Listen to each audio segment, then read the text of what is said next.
Hi, welcome to the Practical Ascension Podcast. I'm your host and Practical Ascension Guide, Tracy Goody.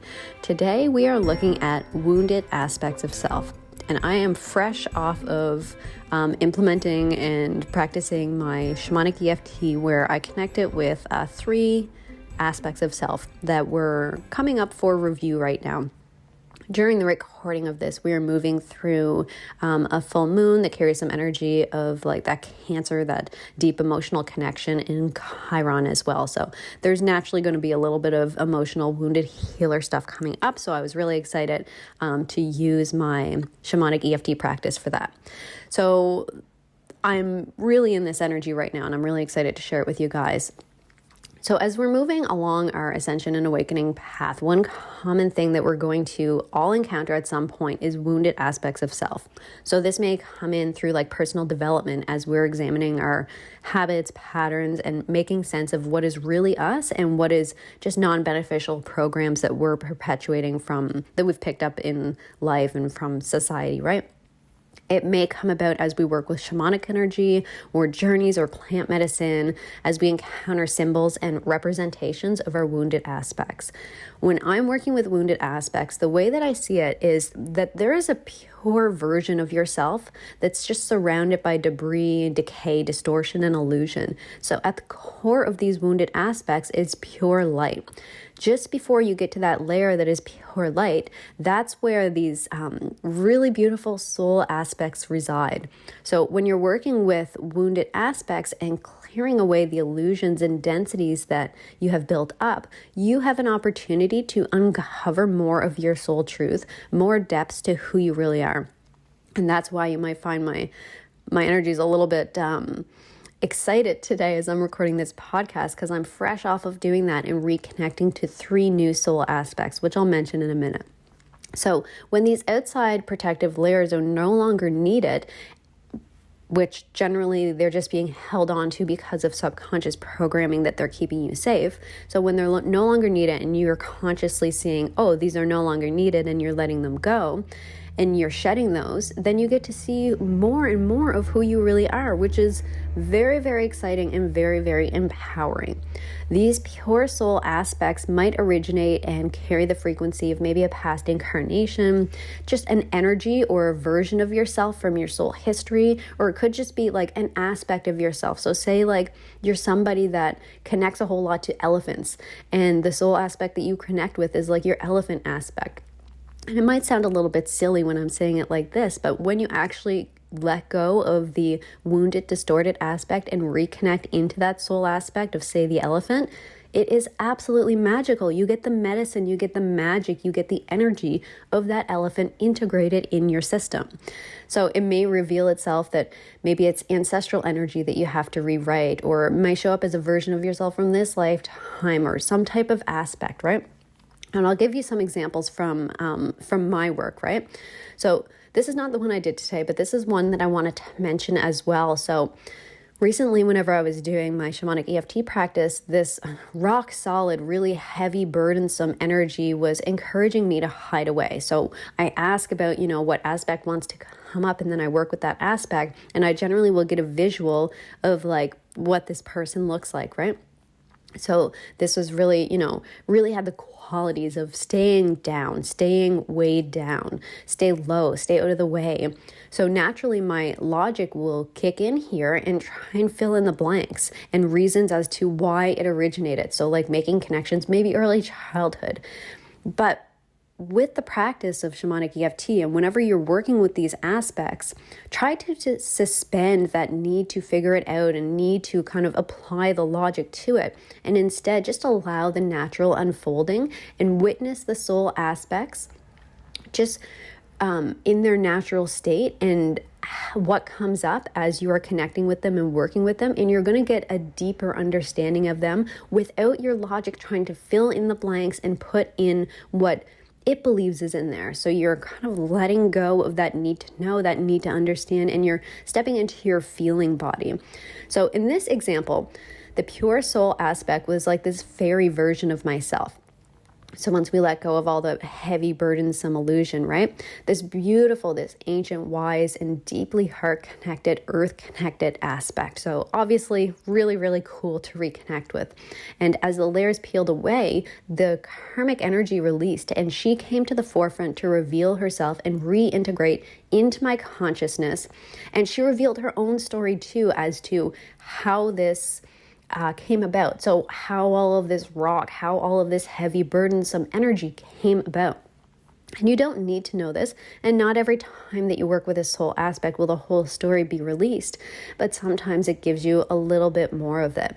But what I could feel is that whenever I allowed myself to let go of that heaviness, let go of that burden, and reconnect to this soul aspect, I could immediately feel in my present moment self become more lighter, more fun, more joy, more pleasure, and really anchor that part of myself into place. And it's not like it was missing before, like I had been completely devoid of fun and joy before, but it's just that it was so covered in debris and old programs and karmic energy that I couldn't see it for the golden, shining asset that it was. All I could feel was that heavy, burdensome energy, right? So sometimes I'll also see soul aspects come in pairs or groups. So like one might be like stoking the fire and feeding the illusion of the other, so that when you're saying, what aspect of myself is causing this resistance, this discomfort, this feeling, or this habit, or this program that I keep perpetuating, you're asking, what soul aspect's doing that? And then as that comes to the front, you may notice that there's like two or more, right? And so I'll normally call that like the manager or the boss, right? Where she's doing what she can to keep you safe from her perspective by adding to the density of her partner or group aspect of self. So you can just kind of picture like a manager and like all of these other beliefs that might be a part of it, her partner or her group, that are like, okay, let's go. You know what? I want to break out of this program. I want to go forward. Then the manager's like, absolutely not, because it's not safe to do that. So she gives her view and her evidence from the programming, and then that keeps it covered, keeps it from moving, keeps it from releasing.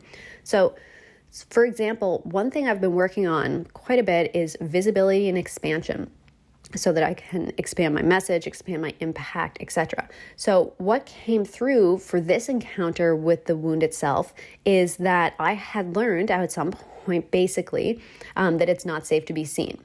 And she was based on a version of myself from early teen years once I got to the core. So that's fine. That's totally understandable. And her manager that was working with her was this soul ancestral energy with traumatic wounds of suffering for the truth, suffering because of sharing the truth. And suffering and persecution because being seen as your true self. So it's like once I reached that click in my teenage years and I got kind of that vibe of not being safe to be yourself, then this reactivated that other soul aspect of myself. So it kind of like reverberates. So it's in the same way that like if you experience, say, fear for like a few times in your life and it's not overly traumatic and you process it all the way through, then the next time that you feel fear, it's going to be like, okay, there's fear, you're processing it through. Now, if you're experiencing a lot of fear and your body's also in shock and you don't know how to deal with it, that fear just becomes trapped. And then when you experience fear the next time, all of the trapped fears reverberate in your energy and it feels so much bigger, right? So it's like that same thing. It's like that woke that up and then began to reverberate that through my system. So every time that teenage aspect of myself would get some leeway and move towards being more visible, this manager would come in and like throw a blanket of leaves and dirt over her and remind her to stay hidden. And at the core of this, the energy is really just self-protection. At the core of all of these aspects, these wounded aspects of self, the core is just protection. It is just protection. Now, as I worked through and the manager released and we got to see what was really underneath all of these, blankets of leaves and dirt, there was so much joy, hope, possibility, fun, and magic. And then the manager kind of, those leaves and that dirt and all of that is dropping away from the manager so that the illusions dropped away, the manager revealed herself and was able to reconnect to the teen in the mentorship way that she always intended. And that anchored through me as though I had reconnected to myself as a mentor and guide. And so this brought to me streams of clarity, unconditional support, approval to become who I truly am and to express my message more. So it's amazing when you're working with these aspects of self, what you're letting go of and the power of reclaiming who you really are. It's absolutely beautiful. And again, it might sound a little bit out there, like, all these different versions of yourself and all of this, but we are multidimensional by nature. When you think about just your everyday life, you think about, maybe I'm a sister, maybe I'm a mother, maybe I'm a daughter, maybe, I'm a dog owner, maybe I'm a whatever it is, right? That's multidimensional. That is multiple perspectives of who you are. And you're just working with the same thing when you're working with aspects of yourself. And when you are feeling wounded or working with wounded aspects of yourself, remember, at the core, it is light. And just before that pure light is part of your soul gifts, part of your blessings, and part of who you really are on that energetic level that's just gotten worn out and weighed down with all of this density. So always be gentle with yourself and care deeply for yourself as much as possible. And your wounded aspects are going to reveal themselves as gifts to you. And another thing that I noticed as well is that it can be really easy to give compassion and nurturing to the wounded aspects of yourself that are based in maybe anxiety, depression, fear, sadness, that type of thing. But then when you get to the wounded aspect of yourself that's based in like a perpetual anger or frustration, sometimes it's harder to give them compassion. But please remember, every wounded aspect of yourself at the core is light, is who you really are. So when you give them that compassion, you give them that space, you allow them to come back into the forefront. So I'm going to share a little bit about what came up in my shamanic EFT session today, just because I found it quite interesting and very, very energizing. If you're wondering about the shamanic EFT practice specifically, I do share that and teach that in my Rebalance 2023 group. So you can learn how to access that in the show notes below. And I keep the cost very low for that. So anybody who feels called can get in on it. So today, as I was working on my shamanic EFT, I was working with some client questions, and I wanted to tap into my personal practice of that so I could really get a good anchor on what will be helpful for them as well. And I checked in with myself, and there's 3 aspects that came to the surface today. Again, remembering that we are in this new moon phase, right? First aspect of myself was this kind of drowning, frozen aspect of myself that was right under the water, just right in the depths. And so she was obviously exhausted and frozen and this and that.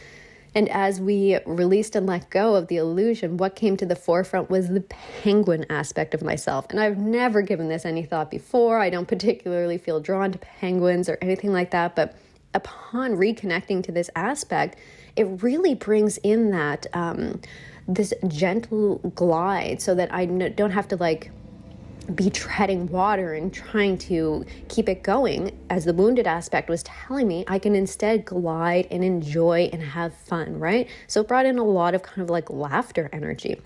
The next aspect that came in, and these 3 came in together to be released together.